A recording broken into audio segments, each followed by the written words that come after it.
¿Qué tal, amigos y amigas de El Comité? Hoy es domingo 27 de enero y estamos a pocos días que sea historia en nuestro país, es decir, a través de las elecciones presidenciales de este próximo domingo 3 de febrero. Esperamos que usted en casa ya tenga listas o listo ese pensar por quién va a votar, ya piense y razone su voto a través de las propuestas. Es muy interesante y muy importante que la población salvadoreña salga a ejercer en fiesta cívica este próximo domingo. Hemos visto a través de diferentes medios de comunicación el activismo político partidario de los candidatos presidenciales y también de sus militantes. Pero hemos pasado actualmente a una cibercampaña muy fuerte en redes sociales, en donde la juventud está totalmente inmersa. Pero realmente estamos contribuyendo a esa cultura democrática de participación. Y esto y muchas cosas más tenemos esta noche un tema muy importante y trascendental para nuestro país, el tema de la migración. Y tengo esta noche tres protagonistas que son expertos en esta área. Voy a presentárselos a continuación. La primera de ellas es abogada y coordina el Consejo Nacional de los Migrantes con Migrantes. Además, ella ha trabajado y tiene amplia experiencia en los derechos humanos. Buenas noches y bienvenida, Pamela Franco. Hola Inés, buenas noches. Muchas gracias por la invitación. Solo quiero decir algo antes que mi jefe se enoje. Okay. No, son bromas. Yo soy coordinadora de programas en el Comigrantes. Tengo un jefe que sí es el coordinador de todo. Sí. Bueno, muchas gracias por esa aclaración. Y también les presento a un maestro en ciencia política, también es abogado, él reside en Chile, es becario también de la Agencia de Cooperación Chilena y también ha sido asesor de diferentes índices de desarrollo humano en el del 2018 de las Naciones Unidas. Él fue también y formó parte de la Junta Directiva. Buenas noches y bienvenido, Wilson Sandoval. Buenas noches, Inés, un gusto estar compartiendo acá con ustedes. Y qué alegre compartir también con ustedes, chicos. Un gusto. Un honor tenerte acá. Y también nos acompaña un joven muy famoso, es un famoso youtuber, usted probablemente ya le vio en las diferentes redes sociales. Él es experto en publicidad y también en hacer conciencia política. Actualmente está apoyando a un candidato presidencial y vamos a conocer qué opina de toda nuestra coyuntura. Buenas noches y bienvenido, Marcelo Larín. Hola, buenas noches a todos. Gracias a todos también los que hicieron posible que viniera un medio de comunicación televisivo como este. Como muchos sabrán, en El Salvador he incursionado por un canal de YouTube llamado La Nueva Revolución del Salvador. También tengo otro que se llama El Conocimiento Prohibido, donde trabajamos la conciencia y el desarrollo emocional, espiritual y genético. Entonces quise fusionarlo en donde tendríamos que activar la conciencia política y es ahí donde tiene la apertura ya el conocido canal La Nueva Revolución del Salvador. Yo resido en Suecia y en estas elecciones vine a dar un punto de vista distinto a lo que hacen muchos medios de comunicación, pero de la palestra de YouTube. Entonces hemos viajado de acá para acá porque cuando yo hablo desde mi casa de una nueva revolución, era incoherente que yo me quedara allá, entonces tuve que venir aquí para demostrarles a todos ustedes que si yo viajé 8 países para ejercer un voto, ¿cómo no lo va a hacer usted si lo tiene a unos cuantos metros o kilómetros? Muchas gracias por tu presencia. No dudamos que la gente en casa está de acuerdo con nosotros en todas nuestras temáticas y también en incentivar a que esas personas salgan este próximo 3 de febrero a votar. Tenemos un tema muy importante. Usted en casa no se mueva de su lugar, que ya regresamos. Muchas gracias por su fiel sintonía en este domingo 27 de enero.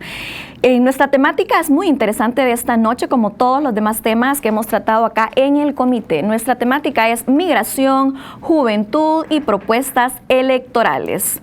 El Fondo de la Población de las Naciones Unidas afirma que de El Salvador, la mayoría de personas que emigran son jóvenes en edad altamente productiva y le titulan a su investigación referente a la migración de El Salvador, La esperanza nace sin visa. Así que tenemos una temática muy interesante de esta noche y queremos conocer qué opinan nuestros panelistas. Pero le comento que la mesa técnica de la Procuraduría para la Defensa de los Derechos Humanos en el tema de migración afirma que de El Salvador salen diariamente de 500 a 600 personas. ¿Qué opinión les merece a ustedes según su trabajo y que ustedes tocan este tema a diario? Voy a empezar contigo, Pamela. ¿Qué opinión te merece a ti las caravanas de migrantes? Es decir, ¿cuáles son esas causas estructurales que generan este tipo de situaciones? Bueno, buenas noches nuevamente, Inés, muchas gracias. Cuando hablamos de migración, efectivamente ese estudio que realiza el fondo, creo que fue allá por 2015, 2016, y venimos a ver los demás estudios y justamente la población que se está moviendo son jóvenes mayoritariamente de 18 a 34 años, una porción grande, y luego la otra porción son 35 a 64 años. Seguimos hablando de edad productiva, son jóvenes que han alcanzado al menos el bachillerato. Y en cuanto a las caravanas y a los índices de cuánta gente ha estado saliendo, decir que la migración irregular, que es este movimiento que vemos, no podemos decir a ciencia cierta. Antes de las caravanas no podíamos decir están saliendo 600, están saliendo 700, porque muchos cuando salen para Guatemala llevan su DUI y todo eso, entonces ellos se mueven y entran dentro de un esquema diferente de control migratorio y no nos permite a nosotros decir sí, esta persona va irregular o esta persona. Pero en cuanto a las caravanas, sí. O sea, ha sido la aglomeración, la convocatoria, la concentración de la gente y el movimiento. La última caravana que fue este año fue el miércoles de la semana que pasó.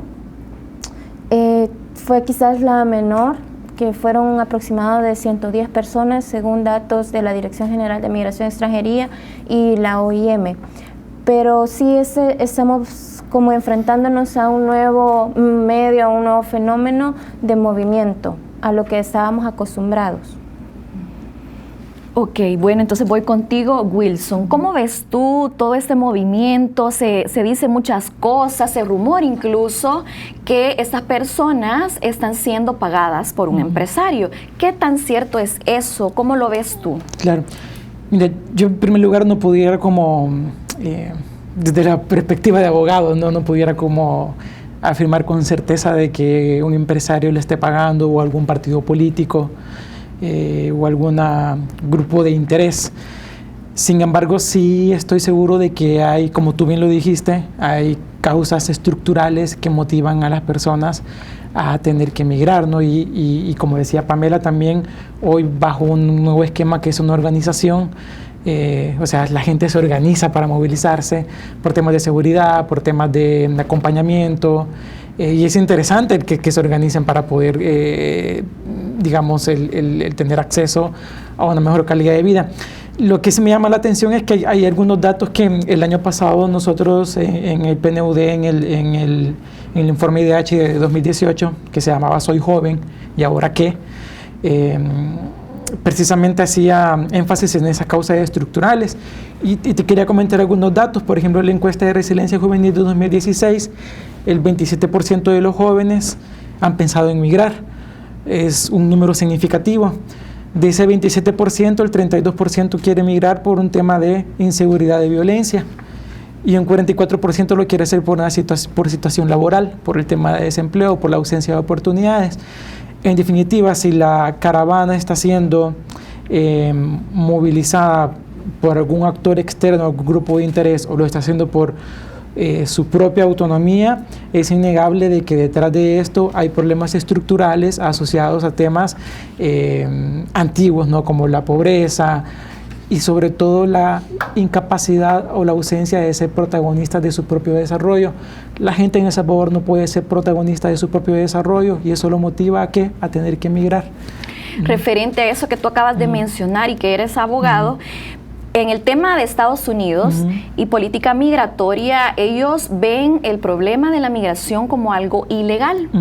Tú que sabes de esto, coméntanos si realmente ellos van a expulsar a todos los salvadoreños, así como existe el temor en la población salvadoreña, y hemos visto al presidente de Estados Unidos pidiendo a gritos un muro. Entonces, ¿realmente las personas son ilegales? Coméntanos, por favor, acerca de esto. Mira, hay como dos escuelas, ¿no? Hay una escuela que te dice de que al final tenemos el derecho a migrar, ¿no? Como ese derecho a movilizarnos desde el punto de vista de la dignidad del ser humano. No puedo estar en un lugar donde estoy siendo menoscabado en mis derechos y por lo tanto tengo el derecho a tener que subsistir o sobrevivir de alguna forma, ¿no? Y por eso surge como este fenómeno de la migración. Ahora, durante esta semana, el presidente de los Estados Unidos empezó a hacer una negociación donde, a cambio de el muro, dejaba aumentando el TPS por 3 años más. Y resultó interesante al final de que el gobierno federal al final sabe que este es un fenómeno de que es muy poco probable que se logre detener, y aquí hay 2 variables más que hay que considerar. Y quizás algunos estarán de acuerdo conmigo y otros no. Incluso hablando con algunos amigos, algunos me critican y algunos lo avalan. Y aquí hay 2 problemas. Uno, Estados Unidos ha causado problemas también en Centroamérica, a veces con intervenciones, a veces también con políticas migratorias que han sido ineficientes o han afectado de alguna u otra forma la estabilidad política en Centroamérica. Y la repercusión es que décadas después tenemos este fenómeno que la gente prefiere migrar a Estados Unidos por las consecuencias de la política externa que ha tenido Estados Unidos hacia Centroamérica. Eso por un lado. Y por otro lado también no podemos negar que nuestros propios países, o sea, Centroamérica y en especial el Triángulo Norte, no han sido eficaces en cuanto a garantizar los derechos humanos de sus ciudadanos. Entonces, ¿qué pasa? Estamos acorralados porque por un lado ni mi gobierno puede como darme la garantía de mínimo de derechos humanos o de dignidad y tengo que emigrar, pero por otro lado también hay una parte de culpa de Estados Unidos en su política exterior que también ha menoscabado en cómo se estabiliza la zona en Centroamérica. Entonces hay como una doble vía, ¿no? Por ahí un poco la perspectiva. Me voy a quedar con esas 2 ideas y las vamos a retomar un poco más adelante, pero voy contigo, Marcelo. ¿Cómo ves tú este tema? Tú resides en Suecia, pero ¿cómo ves a toda esa población que va hacia diversos países, pero principalmente hacia Estados Unidos? Bueno, yo hace 12 años más o menos salí del país. Entonces, fíjense que hay se lo voy a contar desde la experiencia personal. Una cosa es lo que, no quiero, ¿cómo se dice? Discrepar, lo que te dicen los documentos, pero muy pocos de los que escriben lo han vivido. Yo sí lo he vivido. Del 2007, a finales, mejor dicho, salí de El Salvador. Yo me sé todo el recorrido. Estuve de voluntario en distintas casas del migrante, como la de Arriaga, como la de Oaxaca, Lechería, en Ciudad de México. También estuve en Monterrey, donde se encuentra la otra, y en distintos. He dado conferencias, me han hecho reportajes de Los Angeles Times, de New York Times, de Univision, de muchísimas. Y fíjate, me agrada porque yo no sabía que íbamos a hablar de esto. Y qué bueno compartir la experiencia. De hecho, hay muchos artículos de la experiencia. En una de las cuales, antes de decirle eso, les voy a contar una frase que nosotros decíamos siempre con algunos que nos reuníamos en las casas de los inmigrantes, organizadores. Yo que era encargado de una por un tiempo en la de Arriaga. Y cuando nos sentamos, hacía una frase muy filosófica que decíamos: las fronteras son imaginarias, pero los inmigrantes somos reales. Mira esa paradoja que se da. O sea, una línea imaginaria convierte algo real, que es el inmigrante. Entonces, bajo ese mismo término, ustedes pueden buscar. En una ocasión, les voy a contar una biografía, yo iba con otro grupo de inmigrantes. Mi motivo de viaje no fue económico. Yo apenas tenía 17 años, ni ninguna de esas. Fue por una experiencia de transformación personal que andaba buscando en ese entonces y me topé con este fenómeno de la migración. Entonces, iba como todos y de repente en un grupo de hondureños, porque uno se va armando de grupos ahí, nos metimos a los matorrales porque escuchamos unas amenazas. Posteriormente, bajaron del árbol muchísimos, no puedo asegurar si eran maras o algo así, pero si eran delincuentes y secuestraron a algunos. Me tiré a los matorrales junto con otro y bueno, yo en ese momento pensé, ¿qué hacer? Salir me matan a mí o voy a denunciar. Estuve ahí y pude ver muchas atrocidades en ese momento. Después de la denuncia que hicimos, que la pueden buscar, Marcelo Larín, Inmigrantes, y ahí va a aparecer ese artículo que se hizo muy, muy famoso, pusieron mucha seguridad en esas garitas migratorias. Entonces, mi trabajo en cuanto a la migración ha sido siempre constante junto con los derechos humanos. Hay uno a lo cual ahorita me viene a memoria, se llama Irineo Mujica, que es uno de los principales coordinadores de la migración en todo México y su paso. Entonces, cuando estás ahí conoces muchos aspectos. En este aspecto vamos a enfrascar a los salvadoreños. Los salvadoreños en aquel entonces, del 2008, y bueno, yo voy cada cierto tiempo a México, la otra semana me encuentro allá a dar una conferencia, veo que las cosas van cambiando, pero que no es una opción. La migración es como que desde ya es una obligación. Fíjate cómo es una obligación mía, pero es una opción que puso el gobierno. Los gobiernos anteriores, la migración decía, no nos decían, pero nos la daban a entender, ¿querés salir de pobre? Andate. Entonces ellos crearon esa opción, y que era una opción que estaba ahí, pero nos obligaba a nosotros, porque los sueldos y los salarios son muy bajos acá en el país. Yo que ando acá, es que yo a veces le digo con los compañeros que ando, aquí yo siento que es muy caro, casi vale como Suecia y con sueldos muy bajos. Entonces, ¿cómo quieren que la gente siga aquí? Esa es como una forma de decirte, mira, si querés mejor, andate, porque el salvadoreño básicamente es más valioso solo en una ocasión para El Salvador, cuando vota.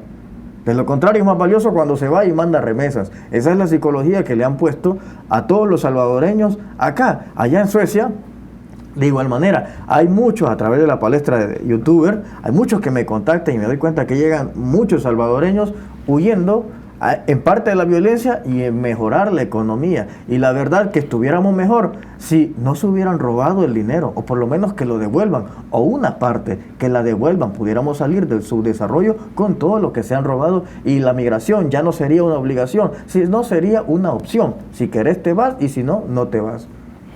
Me voy a quedar con tu idea de las remesas para poder analizarlo en nuestro siguiente bloque, porque nuestro tema de esta noche es sumamente importante para toda la población salvadoreña. Quédese con nosotros que ya regresamos. Muchas gracias por su fiel sintonía y por estar analizando con nosotros un tema tan importante como la migración. Hemos dado algunos datos importantes, bueno, nuestros panelistas han aportado diferentes ideas, pero nos quedamos en el bloque anterior con la idea de las remesas. Y es que en el 2014, un estudio del diálogo latinoamericano afirma que en El Salvador, de los municipios más violentos, es de los cuales emigran más personas y a la vez son quienes reciben más remesas. Es un dato bastante curioso. Entonces quisiera que lo analizáramos, el tema de las remesas. ¿Qué representan las remesas para nuestro país? ¿A quién le beneficia más? ¿Al Estado, a las familias, a ambos? ¿O cómo? Empiezo contigo, Pamela. Bueno, ese tema de las remesas es sumamente interesante y me gustaría que lo trajéramos a colación, no solo ahorita, sino que, como bien refería Marcelo, antes, les estoy hablando de un periodo posguerra, todavía para 2009, la persona migrante era y tenía esa visión únicamente. El que aporta la remesa y el que llega allá y manda dinero es el migrante exitoso, y si no llegaste, pues sos fracasado y todavía nos acumulás más deudas. Entonces, y no teníamos ese enfoque del migrante o del migrante como persona, como sujeto de derechos, que es una de las cosas que bien refiere Willa ahorita. Entonces, el tema de solo ver la remesa y ver la migración a través de la remesa es algo importante, y sí sigue siendo importante porque según datos del BCR, yo creo que esto ha sido una constante a lo largo de ya varios años, yo creo que casi 10 años que estamos monitoreando nosotros esto, es que la remesa representa usualmente entre el 15 y el 17% del PIB de El Salvador. O sea, está entre los rangos de la producción de las empresas que producen.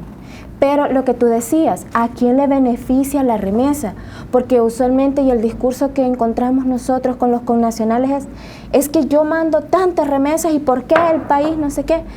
Pero hay un estudio que se llama Remesas y Migración o algo así, fue elaborado por OIM en 2017, Y es bien interesante porque dice de que al menos, dice, para 2017 se recibieron, quiero ver, 4.112.3 millones de dólares. Y de esto, la mayoría de remesas van orientadas a consumo. El 94.8 va orientado a consumo.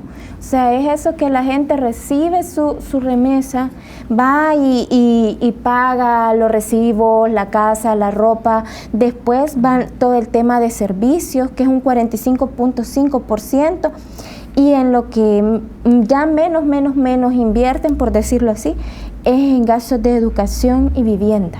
Eso quiere decir de que las personas que reciben remesas fomentan esa cultura de consumismo en nuestro país. Podría ser. Lo que pasa que lo que bien decía aquí Marcelo, mucha gente no tiene un ingreso fijo. Entonces, el no tener el ingreso fijo es lo que ha motivado a que haya alguien que usualmente es como el más joven, el que tiene mayor capacidad productiva, el que va a aguantar la ruta, que como bien decía, yo creo que cuando él se fue, todavía la ruta no es lo que es ahora. Ahorita la ruta del migrante está totalmente traslapada con la ruta del narcotráfico. Entonces es aún más riesgoso. O sea, entre más detectamos las rutas, las aseguran y entonces se crean nuevas rutas y que cada vez son más peligrosas. Entonces, bueno, la gente va y hace eso, pero no mandan como tanto dinero como para decir yo voy a ahorrar, voy a invertir. El promedio de lo que una persona recibe o de lo que una familia recibe anualmente en remesas son $3.172. O sea, dividamos $3.172 en 12 meses, no nos queda mucho. Yo creo que andarán por los de $200 a $300 lo que estará recibiendo una familia. Con el costo de vida que tenemos, no alcanza a suplir una canasta básica. Exacto. Me quedo con ese dato también porque, Wilson, te comento, bueno, tú has escuchado también que se dice que las personas se han acomodado a las remesas. ¿Qué tan cierto es eso? ¿Qué datos tienes tú de las remesas? Mira, algunos ya me los robó Pamela. Yo traía algunos del BCR. Ya me los robó Pamela del BCR también. Mira, ayer anoche estaba como tratando de entender un poco más el fenómeno porque el área económica no es tanto mi fuerte. Pero del BCR hay un estudio muy interesante en el 2014 que te dice que la mitad de los que, al menos en Estados Unidos, la mitad de los de compatriotas que están allá están indocumentados. O sea, la mitad no tiene papeles, por decirlo coloquialmente, ¿verdad? No tiene papeles o no tiene la green card, no hay ningún estatus legal que lo mantenga, ¿verdad? Exacto. Ese dato es interesante para partir de eso, ¿no? Y el 51% de las personas que están en Estados Unidos, que emigraron, lo hicieron para mejorar su calidad de vida. De ahí partimos de otro hecho, o sea, lo que hizo el BCR fue que a través de la red de consulados en los Estados Unidos entrevistó con apoyo del Banco Central de Reserva a nuestros compatriotas y les preguntaba cuál había sido el motivo de emigrar, ¿no? Y el motivo había sido porque quiero mejorar mi calidad de vida. Y a eso agregamos el otro dato, que según el MIREX hay alrededor de 3 millones de salvadoreños que viven fuera de El Salvador. Tal vez me voy a profundizar tanto en los datos que ya Pamela mencionaba en cuanto a remesas, pero hay un dato que me llama mucho la atención. Entre 2010 y 2015, para el 2010, la pobreza extrema en El Salvador era del 11.17%, para el 2015 era del 8.10%, pero esto contando con las remesas. Si quitáramos las remesas, esos números variarían. Quiere decir que la pobreza extrema podría ser aún mayor. Entonces, que las remesas tienen una incidencia en el estatus o calidad de vida de los salvadoreños, definitivamente la tiene. Y la tiene sobre todo en los grupos más vulnerables que dependen de ellos. Hay una dependencia de la remesa. Empíricamente te podría decir que sí, por el trabajo que tuve en comunidades. Por ejemplo, en las zonas de San Miguel o en las zonas de Morazán, en zonas de la parte oriente. Y es que lo que pasa es que yo hablaba con unos jóvenes en San Miguel, ¿por qué no trabajan en un call center, por ejemplo? Me decían, el problema es que me van a pagar $300, lo mismo que voy a recibir por no hacer nada a través de la remesa. Okay. Entonces, ahí te deja como en el aire si hay una dependencia o no.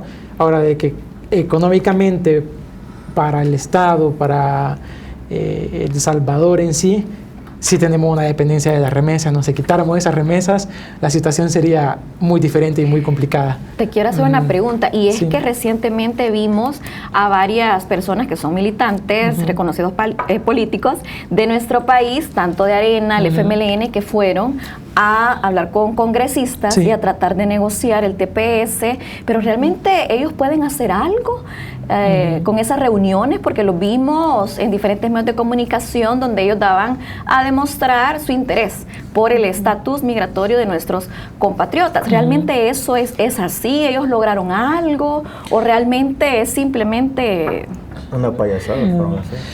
Yo considero que, perdón que me adelanté yo considero que es muy poco probable que se pueda hacer algo desde la diplomacia salvadoreña. Primero porque realmente El Salvador no es una potencia diplomática y tampoco es un país que tenga mayor peso en términos de que represente algo. Política global. Para Estados también Unidos, ¿no? sobre eso también otra cuestión que estuvo en auge recientemente es las relaciones con China. Es decir, Claro. se decía que si se tenía relaciones con China, entonces Estados Unidos iba a deportar masivamente a los salvadoreños. ¿Esto realmente es así? Yo quiero diferir un poquito en algunas cosas. Sí. Con el tema del lobby, posiblemente los candidatos que hayan ido no han tenido la injerencia que podrían tener, porque la política migratoria de cada país, pues es como todos los estados tienen esa soberanía de elegir a quién dejan entrar, quién permanece y quién sale. Pero sí, de alguna forma u otra, han habido labores que han incidido, y aunque no seamos un país que en teoría sea fuerte, que ofrezca productos y todo eso, sí somos la tercera fuerza latina en Estados Unidos, después de los mexicanos. O sea, imagínense la densidad de población que tiene México. Y como salvadoreños, sí ha habido un aporte a la economía estadounidense. Si bien es cierto que aunque deportaran a los 200,000 que se supone que están acogidos al TPS, no habría un impacto económico grande, cosa que no van a pasar los 200,000. Claro. Eso también es de tenerlo como muy en consideración, porque todo llevar a cabo un proceso de deportación para Estados Unidos, veámoslo en términos de costo, o sea, no es barato.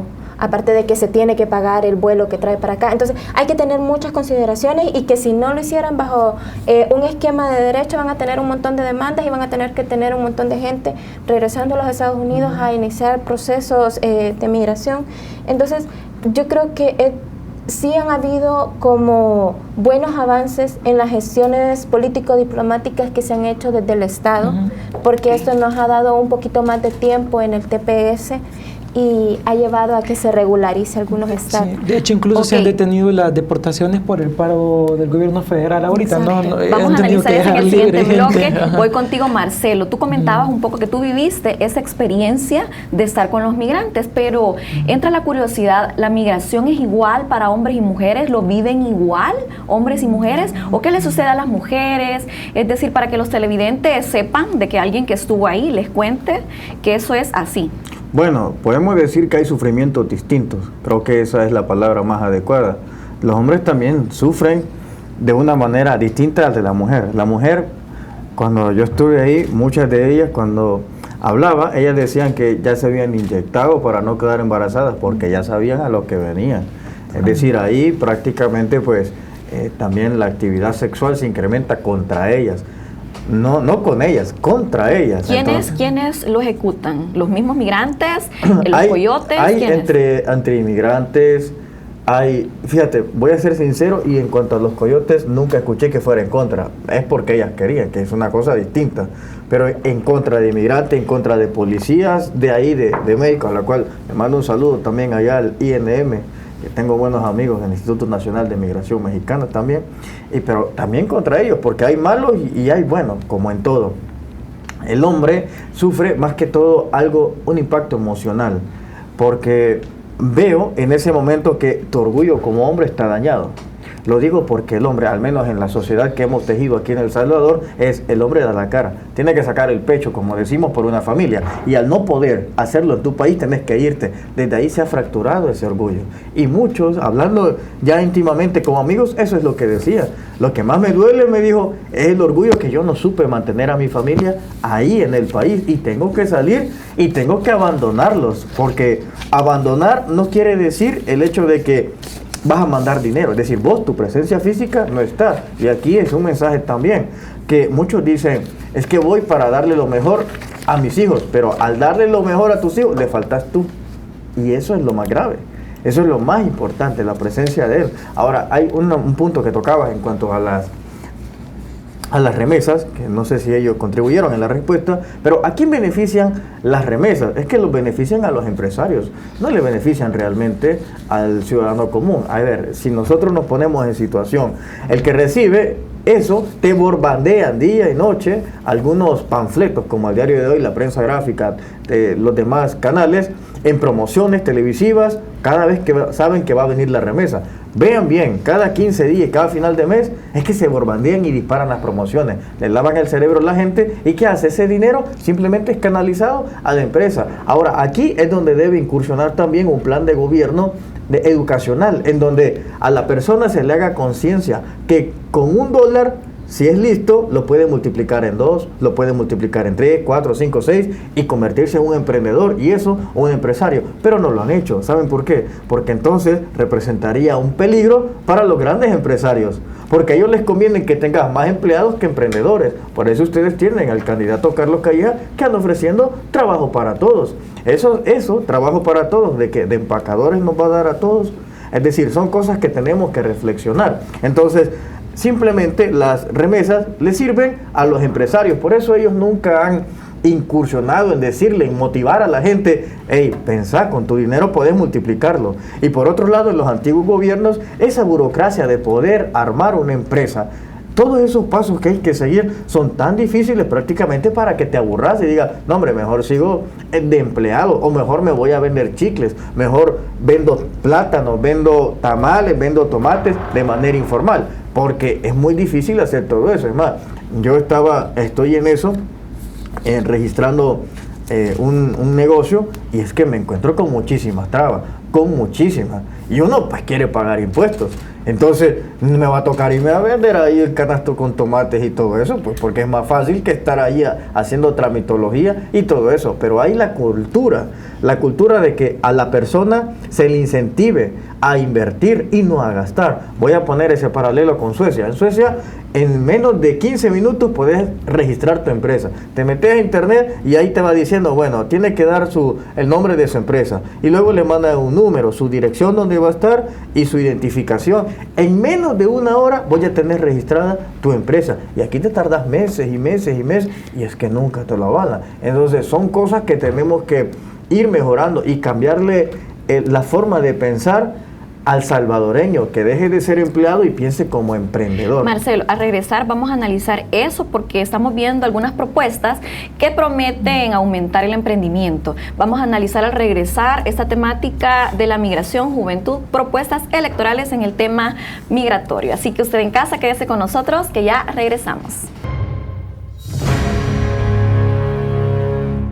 Muchas gracias por estar con nosotros en su programa El Comité. Nuestra temática, sin duda alguna, es un tema que hay que analizarlo a profundidad. Sin embargo, estamos tocando algunos aportes muy interesantes, pero hoy es el último domingo antes de las elecciones. Vamos a analizar entonces qué están diciendo nuestros candidatos en el tema de migración, juventud, economía, hacia poder resolver esta problemática que no es nueva, pero que cada vez se empeora. Empiezo contigo, Marcelo. ¿Qué propuestas están diciendo los candidatos que valga la pena en el tema de economía y también de juventud y de migración?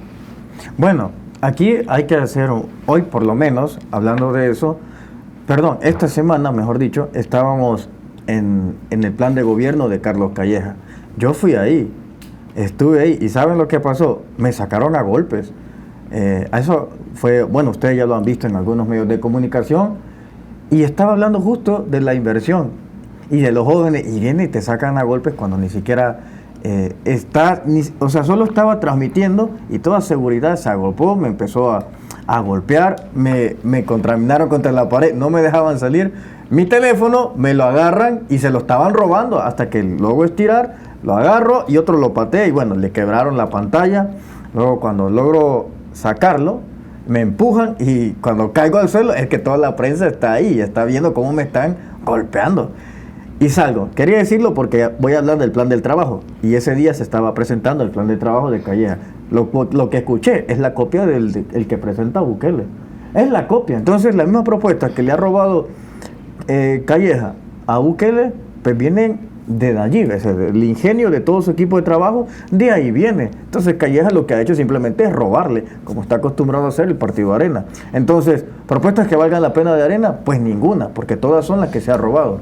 Ahora nos vamos a centrar en el plan de gobierno de otro, de Hugo Martínez. Bueno, es el copiar y pegar del fracaso de Sánchez Serén. Un programa que ni siquiera se ha cumplido. Yo recuerdo que estuve en un evento del FMLN en Suecia el año pasado y llevaban un libro y decía, hemos cumplido ya casi el 90% del plan de gobierno. Y era un libro así de grande. Y yo le dije, a lo mejor ese libro lo han escrito con letras mayúsculas y de una página, porque realmente yo no veo nada de lo que ustedes dicen ahí. Y recuerdo que se puso muy enojado, pero simplemente es el copiar y pegar. Y en el cuento de Nayib, lo entrevisté yo, es decir, el único canal de YouTube que lo ha tenido. Cuando lo entrevisto, por primera vez empiezo a escuchar la propuesta, primero, en donde va una inversión o una manera de sacar a flote el empleo, empleos que están ahí a la vista, como por ejemplo esa, la de surf, en donde va a invertir para que todas las personas que les gusta viajar, porque tenemos las mejores playas del mundo para surfear, gente, actores, cantantes han venido ahí, que se explote eso. Yo creo que ver esos enfoques que una persona mayor no la ve, por ejemplo Sánchez Serén, que va a andar sabiendo de eso si ni sale de casa presidencial. Entonces son cosas que necesitamos tener ese tipo de propuestas por alguien que es joven y conoce todas esas cosas, pero los anteriores o los que están ahora como candidatos presidenciales no saben de esas cosas porque no entienden cómo ha evolucionado el pensamiento de los jóvenes salvadoreños. Nosotros no queremos un trabajo donde todos vayamos a empacar de gratis. Queremos un trabajo en donde estemos, por ejemplo, ese proyecto de la playa que a mí me ha gustado mucho, que las personas puedan emprender y poner sus propios negocios ahí. Así de igual manera todos los centros tecnológicos o incluso las bibliotecas. Esa, sinceramente, para mí es algo estratégico y es una fuente de empleo. Fíjense, en mi faceta también de conferencista, muchas de las cosas que voy a impartir en mis conferencias es que muchas las aprendí ahí, me instruí ahí. Y probablemente uno diga, no, es que ahí uno va a instruirse. Lo que he aprendido en esos libros, cuando me lo dijeron el conocimiento, de eso es que voy a México y allá en México genero empleos también, porque contrato personal que me ayude. Entonces, ves cómo de una biblioteca realmente, si vos sos listo, podés digerir el conocimiento, podés publicar y hacerlo fuentes de empleo. Lo hago allá y voy a hacer una también aquí en El Salvador, donde probablemente también generemos un par de empleos. Pero quiero decirles que en todo aspecto, el salvadoreño, si es listo, puede generar empleo, su propio empleo, ayudarle a los demás. Lo que pasa es que la mala costumbre que han generado nosotros es que siempre los de la clase baja tienen que esperar que el empresario le dé el empleo y no lo incentivan a que él haga sus propios empleos. Me quedo con esa idea y voy contigo, Pamela, que nos comentes un poco qué has escuchado, cuál es tu análisis sobre las propuestas de los candidatos presidenciales. Bueno, he revisado las propuestas de los 4 candidatos. Me llama la atención primero la de Nayib. Él lo que propone en el tema de migración es crear como equipos de trabajo orientados a diferentes temas.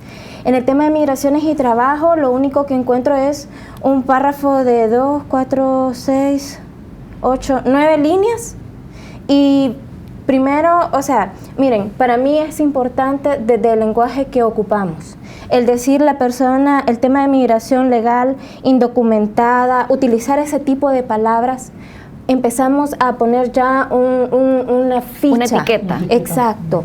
Entonces, nosotros estamos tratando de dar un enfoque. Hemos pasado luchando, yo tengo 6 años, luchando desde mi trinchera con que a la gente se le empiece a ver como persona.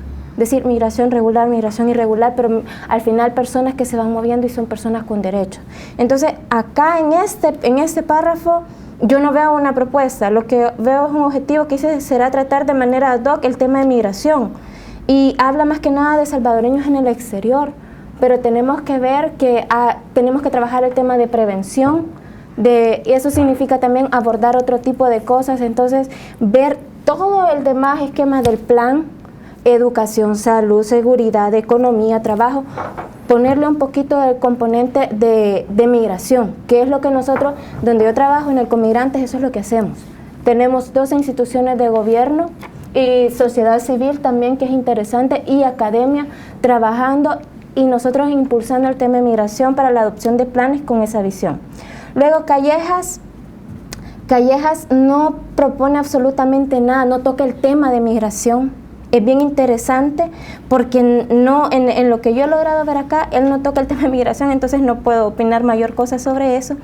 Y en el tema de Vamos, una cosa, y por cierto que con Will hablábamos antes, Vamos, si toca el tema de migración, pero Vamos está proponiendo como que no se hiciera nada ya, como que no tuviéramos un camino de tantos años recorridos.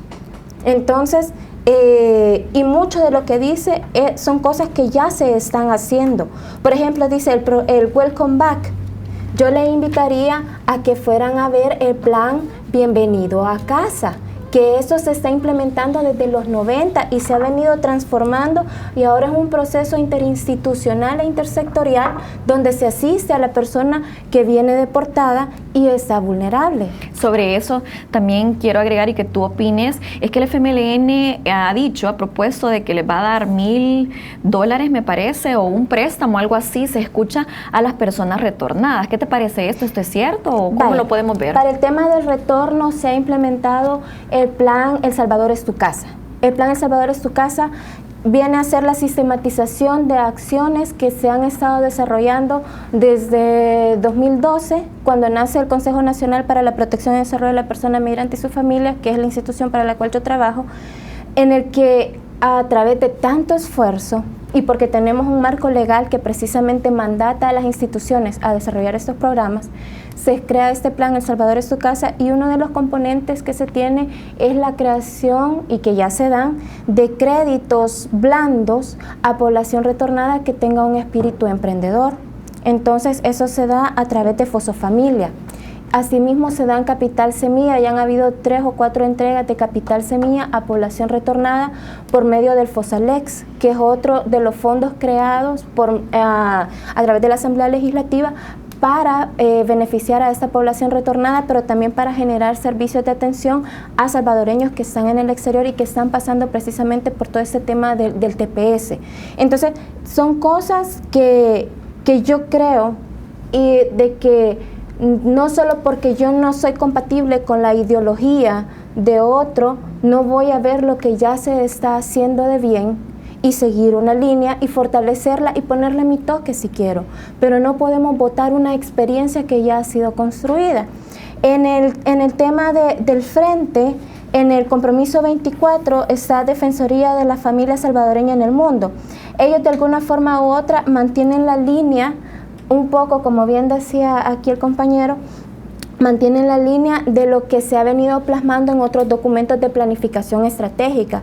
Pero ojo, aquí es importante, si de verdad queremos hablar de institucionalidad, fortalecer todo el tema de administración pública, es necesario dar un seguimiento, independientemente de quién quede, pero tenemos que hacerlo con una visión más estratégica, no tanto con el hígado. Ok.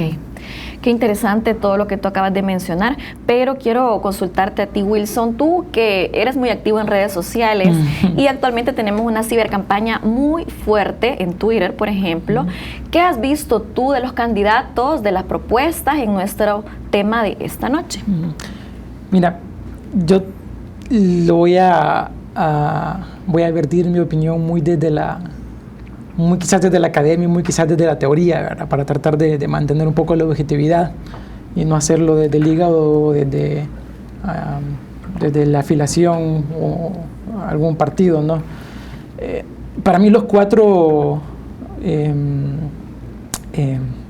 planes me parecen nefastos, ¿no? En su totalidad. Voy a empezar con el del frente, ¿no? Te voy a mencionar 2 incongruencias que encuentro en el del frente. Hace un momento te mencionaba que el 32% de los jóvenes se quiere ir por un tema de inseguridad y violencia. Y el FMLN en su plan para este nuevo periodo propone desplegarse de forma efectiva en el territorio a través de la Fuerza Armada y la PNC para poder recuperar presencia y evitar pues que la afectación a la integridad física de los jóvenes, ¿no? El problema es que ya pasamos 10 años en el gobierno del frente y ¿por qué en 10 años no lo hicimos, no? Porque ahora en un tercer gobierno eso habría de pasar. Tengo una duda razonable con respecto a eso. Me quedo con esa duda razonable de que hay un plan que, como bien decían los compañeros también, es un plan que parece un copy-paste de lo anterior, ¿no? No veo alguna novedad. En cuanto al de nuevas ideas, para empezar, es risible el tema del plagio, ¿no? O sea, uno se pone a ver y ve ahí las incongruencias. Incluso yo leí el tema de economía y el tema fiscal, donde habla de un gobierno no neoliberal, pero sí con preeminencia de la empresa privada.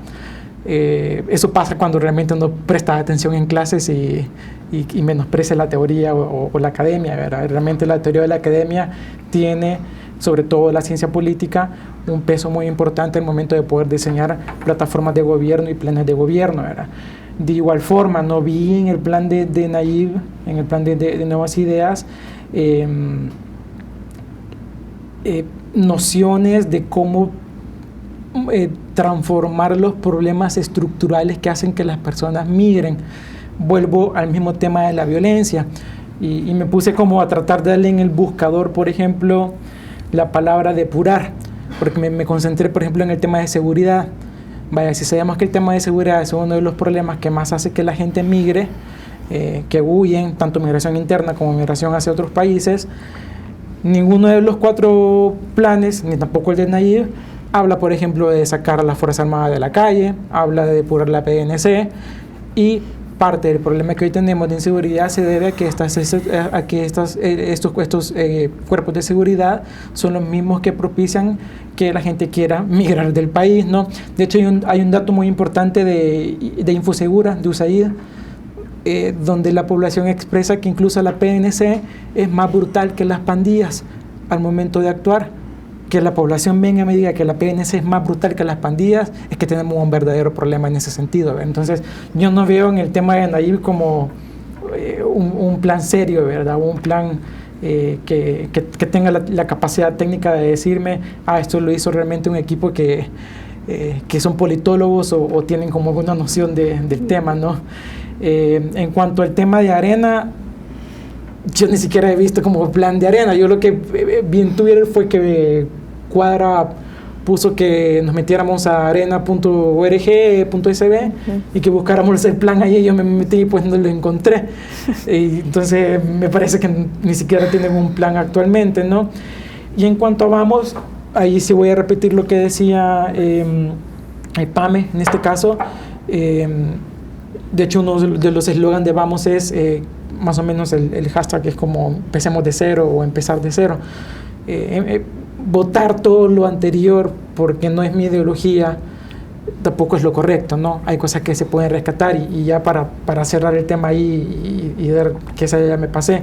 Antes de, fuera de cámara, se lo mencionaba a Pame, yo resido actualmente en Chile y me llama mucho la atención que en Chile no tiene la capacidad de poder armar sus planes considerando las cosas positivas de su antecesor. Por ejemplo, actualmente Piñera, en la introducción de su plan de gobierno, mencionó los aspectos positivos en temas de seguridad y migración de Bachelet. Y si tú vas al de Bachelet, menciona también los aspectos positivos que Piñera tuvo previo al de ellos. yo eso le llamo tener una visión de país. Y pues, ¿qué es lo que ha diferenciado, creo yo, en Chile? Es que hay un consenso político en ciertos aspectos como combate a la corrupción, como el tema de migración, etcétera, ¿no? Entonces, para mí los programas que hoy han presentado ni siquiera los llevaría a la categoría de programas o de planes, simple y sencillamente son marketing, ¿no? Y tú estudiaste ciencia política como yo.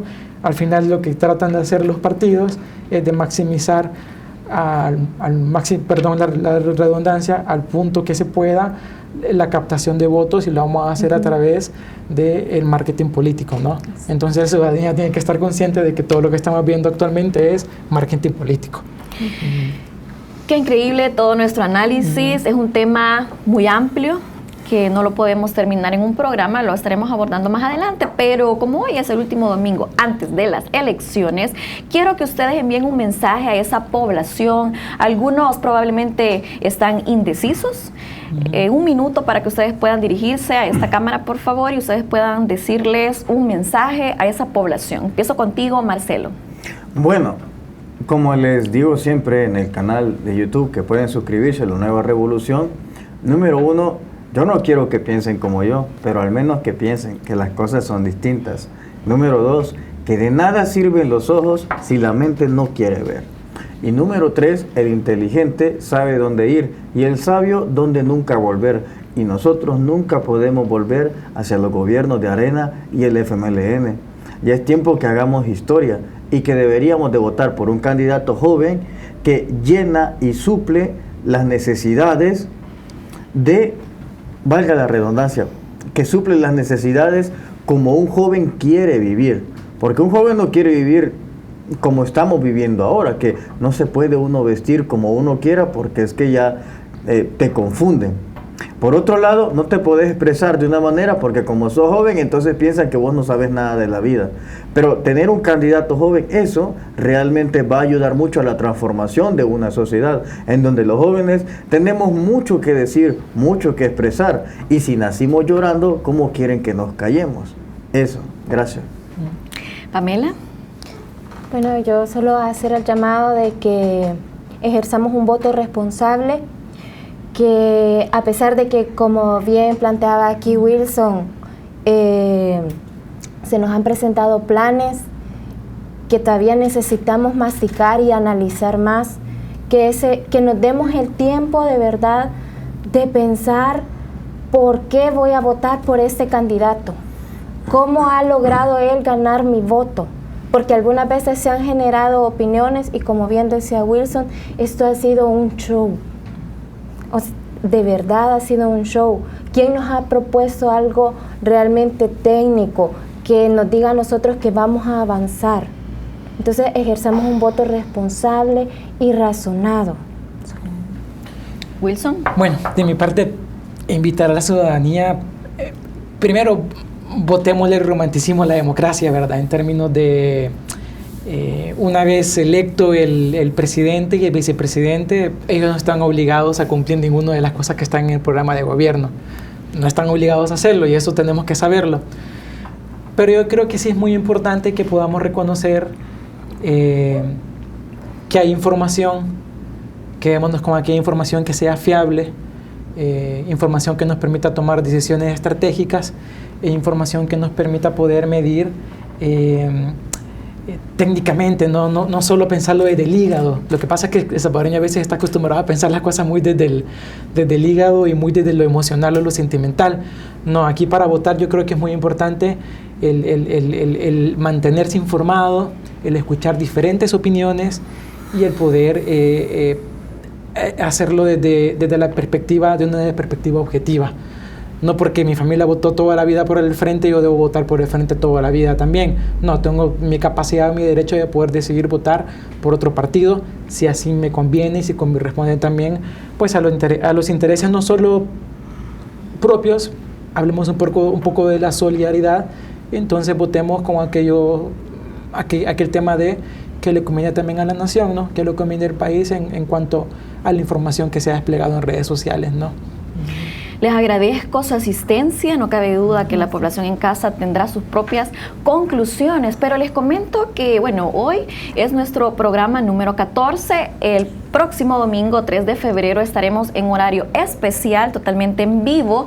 Tendré como invitados algunos militantes de partidos y también observadores jóvenes internacionales que andan aquí en el país, garantizando la legalidad de todo el proceso. Así que les invito a que nos sintonice a las 12 de mediodía el comité con invitados como siempre especiales. Pero me despido con un análisis, una frase muy interesante, y es que el voto en la democracia es el instrumento por excelencia para lograr la justicia. Así que este próximo domingo usted salga a votar tranquilamente y esperemos que todo sea para mejora.